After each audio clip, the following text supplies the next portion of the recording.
Hello everyone, CUET civil staff में आप सभी का बहुत बहुत स्वागत है। तो 15 मई को जनरल टेस्ट कंडक्ट करवा लिया गया है और इसमें कैसे क्वेश्चंस आपसे पूछे गए हैं, क्या एग्जाम का लेवल था, वो सारा आज की क्लास में हम डिस्कस करेंगे। प्लस न्यूमेरिकल एबिलिटी के जो सवाल थे उनका एनालिसिस भी मैं आज करने वाला हूं और प्रीवियस ईयर क्वेश्चंस भी इसमें मैं डिस्कस करूंगा। तो कल के जो एग्जाम में जो क्वेश्चंस आए थे न्यूमेरिकल एबिलिटी के, वो हम डिस्कस करने वाले हैं। तो वीडियो के लास्ट तक बने रहना और अगर क्लास पसंद आए तो इसको लाइक जरूर करना। हम डिस्कस करेंगे कि पेपर का क्या लेवल था और हमने जो आपका क्रैश कोर्स लिया था 30 डेज का, उसमें कितने क्वेश्चंस आपके डायरेक्ट भी पूछे गए हैं वो भी हम डिस्कस करने वाले हैं। तो चलिए दोस्तों, सबसे पहले बात करते हैं कि क्वेश्चंस की डिस्ट्रीब्यूशन कैसी थी। तो यहाँ पे टोटल 60 एमसीक्यूज का हमारा जनरल टेस्ट होता है, जिसमें से 50 सवाल हमको अटेम्प्ट करने होते हैं। तो इनमें जनरल अवेयरनेस के टोटल 27 क्वेश्चंस थे। इनका एक सेपरेट वीडियो आपको मिल जाएगा हमारे यूट्यूब चैनल पे, जिसमें क्वेश्चंस का level along with the solution आपको प्रोवाइड करवा दिया जाएगा।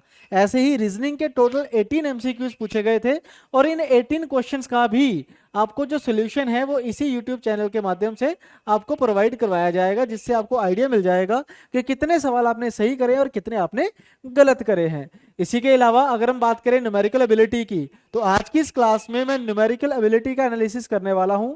इससे पहले कि अगर हम बात करें न्यूमेरिकल एबिलिटी की, तो टोटल 15 एमसीक्यूज थे, टोटल 15 सवाल आपसे पूछे गए थे। और लेवल जो है, लेवल डिफाइन करने से पहले हमें उन सवालों को सोल्व करना होगा। हम एक एक करके सवालों को निकालेंगे, हम चेक करेंगे कि उनका लेवल जो है वो किस तरीके से था और हमें कितनी तैयारी से हम इसको कर सकते हैं।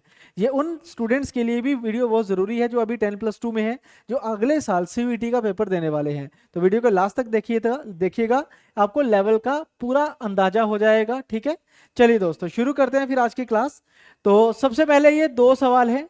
46 से मैथ का सेक्शन, न्यूमेरिकल एबिलिटी का सेक्शन हमारा शुरू हो गया था।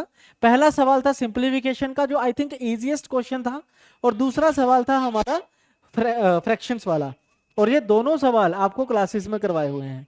जो अगर आप मेरी रेशियो एंड प्रोपोर्शन की क्लास देखोगे तो उसमें ये सवाल आपको दिख जाएगा। और ये तो नॉर्मल सवाल है, आई होप सबको ही पता होगा इसके बारे में। तो कैसे करते हैं भाई इसको, जो बोर्ड मास का कंसेप्ट है, पहले डिवाइड करेंगे, फिर मल्टीप्लाई करेंगे, फिर प्लस, फिर माइनस।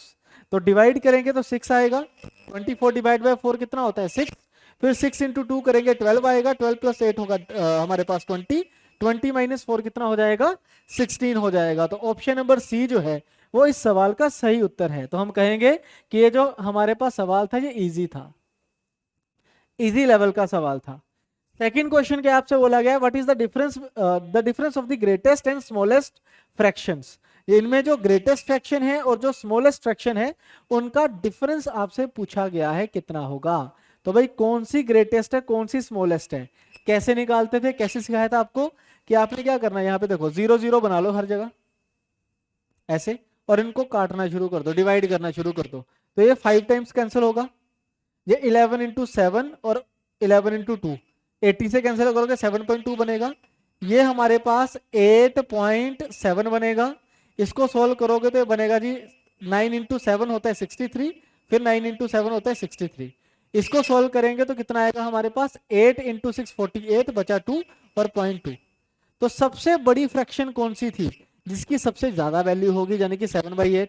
तो 7/8 सबसे बड़ी फ्रैक्शन है। और सबसे छोटी कौन सी है, स्मॉलेस्ट कौन सी है जिसकी वैल्यू सबसे कम होगी, जैसे कि 8.2, 7.7, 8.7, उसके बाद आएगा हमारे पास 7.2, ये 5, यानी कि 1/2 है। अब इन दोनों को अगर मैं डिफरेंस लेता हूं तो ये बनेगा 7 माइनस 4, जिसको मैं क्या लिख सकता हूँ 3/8। तो ऑप्शन नंबर 1 जो था वो इस सवाल का सही उत्तर था। ऑप्शन नंबर 1 जो था वो इस सवाल का सही उत्तर होगा। और इसको भी मैं इजी की कैटेगरी में ही रखने वाला हूं, क्योंकि ये बहुत इजी सवाल होते हैं। ठीक है, नेक्स्ट देखिए, अगला सवाल है आपके सामने, the sum of the LCM and HCF. LCM और एचसीएफ का सम कितना 854 है। एलसीएम 60 टाइम्स है एचसीएफ का, एक नंबर है हमारे पास 70। तो बताओ दूसरा नंबर कौन सा होगा। तो इसको बेटा मैं मॉडरेट की कैटेगरी में रखूंगा। और उसके पीछे का सिर्फ एक ही रीजन है कि थोड़ा सा लेंथी है, थोड़ा सा ट्रिकी क्वेश्चन है, एक पूरा का पूरा इसमें इसके पीछे कहानी चलती है। ठीक है ना।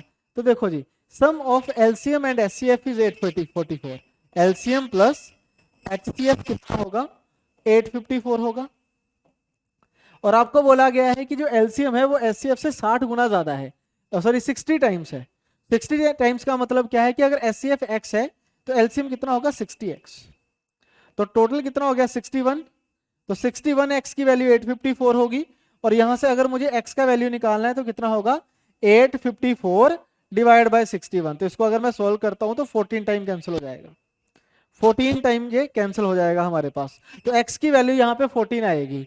तो अगर मुझे एचसीएफ देखना है तो एचसीएफ कितना होगा यहाँ पे, एचसीएफ हो जाएगा x की वैल्यू यानी कि 14, और एलसीएम कितना होगा, एलसीएम की वैल्यू कितनी होगी 60x, यानी कि 60 इंटू 40 कितना होता है 840। ठीक है, 14 इंटू 6 क्या होगा 840 होगा।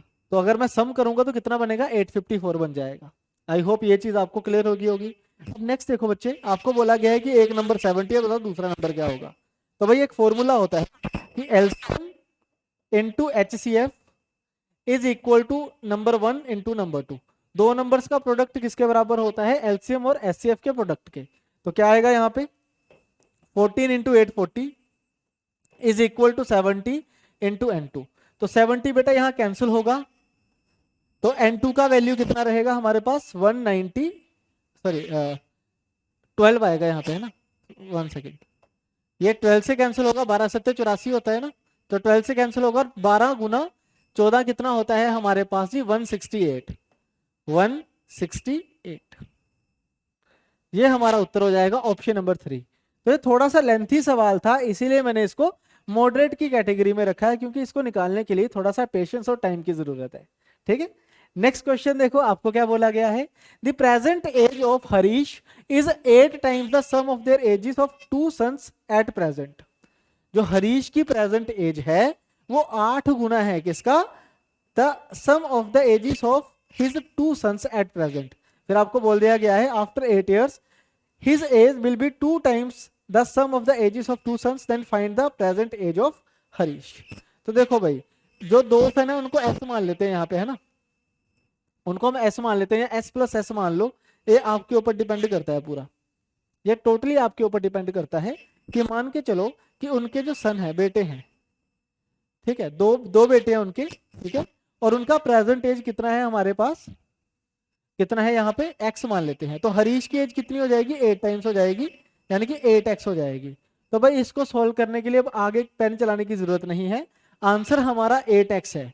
आपको बोला गया है कि बताओ present age of Harish in years, तो आंसर होगा 8x। तो x की जगह पे 1 हो सकता है, 2 हो सकता है, 3 हो सकता है, 4 हो सकता है, 5 हो सकता है, मतलब आंसर हमेशा 8 का मल्टीपल होगा, और 8 का मल्टीपल ऑप्शन में एक ही है, तो सीधा आंसर 32, बात खत्म, सोल्व भी नहीं करेंगे इसको हम, सीधा आंसर आ जाएगा। ठीक है, अगला सवाल देखो जी, नेक्स्ट क्वेश्चन में आपसे क्या बोला गया है कि in an examination it is required to get 300 marks to pass. Pass होने के लिए 300 नंबर चाहिए, पासिंग मार्क्स क्या है 300। अब क्या हुआ कि एक स्टूडेंट के 225 नंबर आते हैं and is declared failed by 10 marks, और 10 नंबर से वो फेल डिक्लेयर कर दिया जाता है। अब आपको बोला गया है कि बताइए मैक्सिमम मार्क्स कितने होंगे। तो बड़ा सरल सवाल है, देखो पास होने के लिए चाहिए थे 300 नंबर, नंबर कितने आए 225, तो कितने नंबर से फेल हुआ 75, 75 नंबरों से फेल हो गया ना। लेकिन आपको बोला गया है कि वो फेल हुआ है 10% अंकों से, वो फेल हुआ है 10% अंकों से, तो 10% जो है, जो 10% है वो किसके बराबर होगा 75 मार्क्स के। अब आपको बोला गया है टोटल मार्क्स कितने हैं, मैक्सिमम मार्क्स कितने हैं, तो बेटा मैक्सिमम मार्क्स होते हैं 100%, तो अगर 10% 75 है तो 100% कितना होगा 750, 100% कितना होगा 750 मार्क्स होगा। आई होप ये सवाल आपको अच्छे तरीके से समझ आ गया होगा। ठीक है, अगला प्रश्न देखिए, नेक्स्ट क्वेश्चन आपकी स्क्रीन के ऊपर है। आपको बोला गया है कि एक क्लास है 40 स्टूडेंट्स की, ठीक है, और इसमें बॉयज और गर्ल्स का रेशियो है 3:2। आपको बोला गया है कि एवरेज मार्क्स बॉयज के 42 हैं और गर्ल्स के 46 हैं। तो आपको बोला गया है कि बताओ the average marks scored by whole class, पूरी क्लास के एवरेज मार्क्स कितने रहे होंगे। तो बेटा ये सवाल करने के लिए आपको पहली बात तो इसकी जरूरत नहीं थी, अगर आपको रेशियो गिवन है तो आपको टोटल की आवश्यकता नहीं है, बिना टोटल के भी इस सवाल को इजीली निकाला जा सकता है। कैसे निकालेंगे, देखो कि बॉयज और गर्ल्स का रेशियो कितना है 3:2। तो मान लीजिए टोटल क्लास में कितने स्टूडेंट रहे होंगे 5, 3 + 2 कितने होंगे 5, बॉयज प्लस गर्ल 5। अब देखो जी बॉयज की एवरेज कितनी है 42 है और गर्ल्स की एवरेज कितनी है 46 है। तो टोटल कितना होगा जी? सम कैसे निकलता है? सम निकलता है एवरेज इनटू नंबर्स करके। तो अगर मुझे टोटल मार्क्स निकालने हैं कैसे निकलेंगे? बॉयज के टोटल मार्क्स हो जाएंगे 126 और गर्ल्स के टोटल मार्क्स हो जाएंगे 92 और पूरी क्लास के टोटल मार्क्स कितने हो जाएंगे? पूरी क्लास के अगर मुझे टोटल मार्क्स निकालने हैं तो इट बिकम्स 218, 218। अब ये 218 नंबर जो है ये पूरी क्लास के हैं और क्लास में कितने स्टूडेंट हैं? 5, तो डिवाइड बाय 5, 43.6। ये हमारे सवाल का आंसर है ऑप्शन नंबर 2। आपको 40 से गुना करने की आवश्यकता ही नहीं है, एवरेज पूछिए ना, तो 3 और 2 को ही हम नंबर मान लेंगे रादर देन कि आप इसको 3x 2x लेके x की वैल्यू 8 निकाल लें, फिर ये 24 बॉयज 16 गर्ल्स, वो करने की कोई जरूरत नहीं है। ठीक है, अगला सवाल देखो जी। नेक्स्ट क्वेश्चन क्या कह रहा है? The sum of the three numbers is 136 if the ratio between the first and second number is 2:3 and between the second and third number is 5:3। ये 5:3 है। ठीक है, तो आपको बोला गया then find the first number. अब एक चीज समझो, कंबाइन करना है रेशियो को, रेशियो एंड प्रोपोर्शन में करवाया हुआ है ये सवाल। कि देखो जी, पहला फर्स्ट नंबर और सेकंड नंबर का रेशियो है 2:3 और सेकंड और थर्ड नंबर का रेशियो कितना है? 5:3। आई होप ये 3 ही होगा। ठीक है, उसके बाद हमने कंबाइन करना है रेशियो को ऐसे इंटू 5 इंटू 3 करके, तो 10:15:9 होगा। तो आप इनको एक्स एक्स मान लीजिए। ठीक है, तो आपको बोला गया पहला नंबर कितना है, तो बेटा टोटल अगर आप यहाँ पे देखोगे तो 25 9 34x होगा। 34x का वैल्यू कितना है? 136 है। यहाँ पे x का वैल्यू कितना होगा? 136/34। और आपको बोला गया है पहला नंबर कितना है? 10x की वैल्यू पूछी है, तो 10x की वैल्यू निकालने के लिए इंटू 10। ठीक है जी, तो 34 इंटू 4 होगा, 4 गुना 10 कितना हो जाएगा? 40। 4 गुना 10 कितना होगा हमारे पास? 40 हो जाएगा। ऑप्शन नंबर सेकंड होगा इसका आंसर। ऑप्शन नंबर सेकंड जो है वो इसका आंसर होगा। अगला सवाल देखिए। अब देखो, जितने भी सवाल अभी हमने करे हैं ये वाले, मैं कैटेगरी बताना भूल गया था आपको। जैसे दोनों इजी थे, ये मॉडरेट हमने रखा था, ये सवाल भी इजी ही है क्योंकि सीधा ऑप्शन से ही निकल जाएगा। ठीक है, उससे अगला सवाल ये जो है ये भी इजी की कैटेगरी में आएगा। ठीक है, नेक्स्ट क्वेश्चन ये वाला जो था इसको आप थोड़ा सा मॉडरेट कह सकते हो। ठीक है, देन आफ्टर ये वाला जो सवाल होगा हमारा, ये भी हमारा इजी की कैटेगरी में और हमने क्लास में करा हुआ था। क्लास में करा है इसलिए इजी कैटेगरी है ये भी, है ना। अगला सवाल प्रॉफिट एंड लॉस का। An item sold for 504 after allowing 20% discount and still a profit of 5% has been earned. ये हो सकता है आपको दिखाई ना दे रहा हो, मैं आपको बता देता हूं क्या है। कह रहा है कि किसी आर्टिकल को बेचा है 504 रुपए में, डिस्काउंट दिया है 20% का और उसके बावजूद 5% का प्रॉफिट हुआ। प्रॉफिट हुआ कितना? 5% का। आपको बोला गया है बताइए कि the mark price is how much more than the cost price.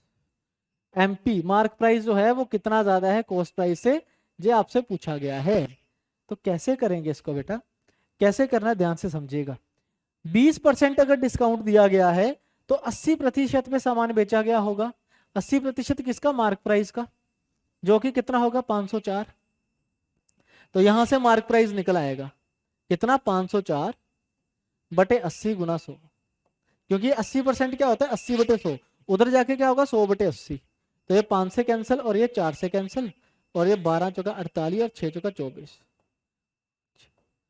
730 आ गया। ठीक है, 730 आ गया हमारे पास, 630, सॉरी 630 आएगा ये हमारा मार्क प्राइस। इसी प्रकार से अगर आपको 5% का प्रॉफिट हो रहा है तो सेलिंग प्राइस 105% होगा कॉस्ट प्राइस का। तो यहां से मैं कॉस्ट प्राइस भी निकाल लूंगा। कितना बनेगा जी? सीपी इज इक्वल टू 504 बटे 105 गुना 100। तो ये देखो जी 20 से कैंसिल हो रही है 21 से, और 21 गुना 2 होता है 42 और 21 गुना 4 ये बनेगा जी 480। तो इन दोनों का डिफरेंस निकालना है जी, इन दोनों का डिफरेंस निकालना है। 150 आ गया होगा आपका आंसर। 150 डिफरेंस है ना, दोनों को माइनस करके देखेंगे तो 150। ऑप्शन नंबर 3 हमारा सही आंसर हो जाएगा। ठीक है, अगला प्रश्न देखिए। अगला सवाल था सिंपल इंटरेस्ट का, क्लास में कराया हुआ सवाल था और इसको भी मैं थोड़ा सा मॉडरेट की कैटेगरी में रखूंगा। ठीक है, और ये क्लास में कराया हुआ सवाल है, इसको भी आप मॉडरेट की कैटेगरी में रखो क्योंकि ये इतना भी आसान नहीं है, तो हर कोई नहीं कर पाएगा इसको। आपको बोला गया है कि कुछ सम है, कुछ पैसे थे प्रिंसिपल जो 2356 हो गए 3 साल में, और 2660 हुए 5 साल में, यानी कि अगले 2 साल और में। आपको बोला गया है कि सम कितना होगा। तो आप सिंपली ये देखो कि 2356 से 2660 है, कितना हुआ ये। अगर आप यहाँ पे चेक करोगे तो कितना इंटरेस्ट आपको मिल रहा है, तो आप कहोगे 304 मिल रहा है जी। तो 304 रुपए इंटरेस्ट मिल रहा है 2 साल में। तो 1 साल में कितना इंटरेस्ट मिलेगा 152, और 3 साल में कितना इंटरेस्ट मिल जाएगा जी। अगर मुझे 3 साल का इंटरेस्ट निकालना है तो कितना मिलेगा हमारे पास जी 456। तो इस 456 को अगर मैं यहाँ माइनस कर दूं, 3 साल बाद की अमाउंट है ना ये, तो उसमें से अगर मैं इंटरेस्ट माइनस कर दूं तो मेरे पास क्या आ जाएगा, सम आ जाएगा। और वो कितना आएगा 1900।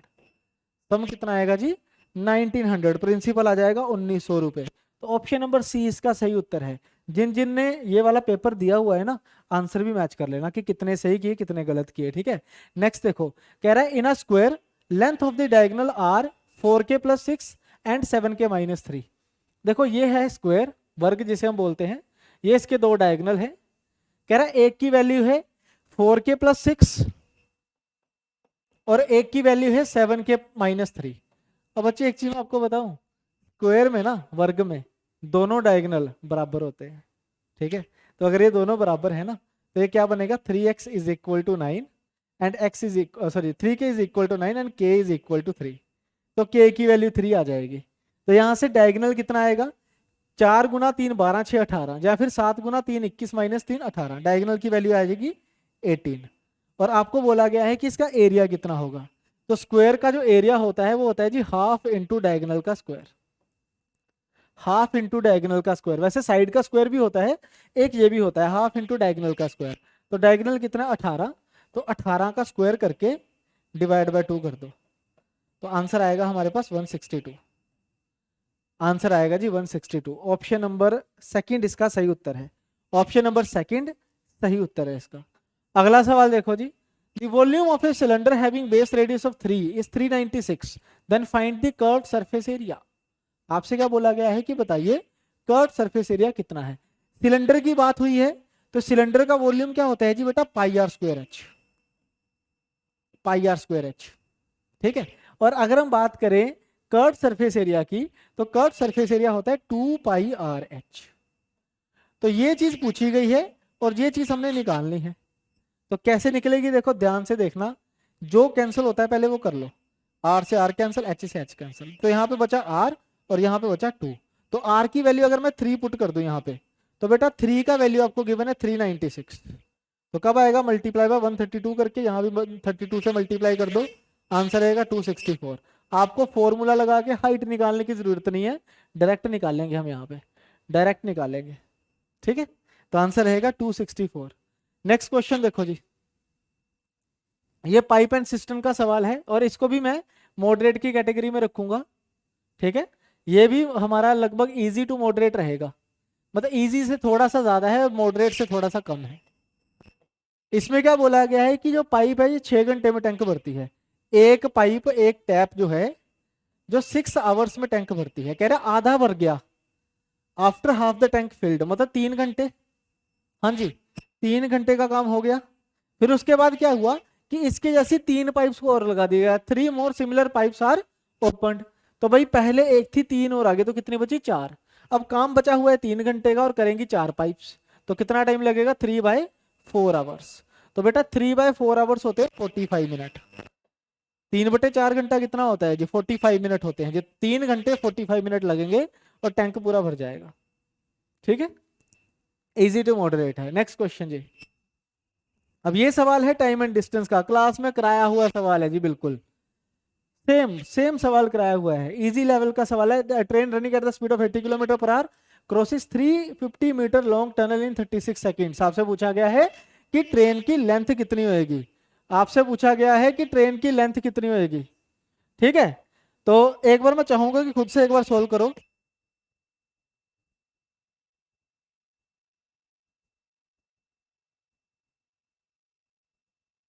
तो कैसे करेंगे इसको, हमने कि स्पीड कितनी है हमारे पास 80 km/h है, 350 मीटर लॉन्ग टनल को 36 सेकंड में क्रॉस करना है। तो डिस्टेंस क्या होता है बेटा, डिस्टेंस होता है स्पीड इनटू टाइम। तो स्पीड है 80 km/h, इसको मीटर पर सेकंड में कन्वर्ट कर लो, मल्टीप्लाई बाय टाइम। मल्टीप्लाई किससे होगा, टाइम से। और ये आ जाएगा मेरे पास 400 800 मीटर। अब इस 800 मीटर में से 350 की टनल है, तो बचा कितना 450, वो क्या होगा हमारे पास लेंथ ऑफ ट्रेन। ठीक है जी। अब ये लास्ट सवाल है, मैं चाहूंगा कि एक बार खुद ट्राई कर लेना। इस सवाल को आप खुद ट्राई करना, कमेंट सेक्शन में आंसर देना कि आपने कितना आंसर करा था। ठीक है, चलिए दोस्तों, इसी के साथ आज की क्लास खत्म करते हैं। आई होप आपको सारे क्वेश्चन अच्छे से समझ आए होंगे। कोई भी डाउट होगा कमेंट सेक्शन में लिख दीजिए। बाकी क्लास अच्छी लग रही है तो वीडियो को लाइक कर देना, और अगर आप 10+2 में हैं तो इस चैनल को सब्सक्राइब कर लो, क्योंकि इसी चैनल के माध्यम से हम आपको नेक्स्ट ईयर भी CUET की प्रेपरेशन करवाएंगे। तो चलिए दोस्तों, इसी के साथ आज वीडियो को खत्म करते हैं। Thank you very much, bye bye.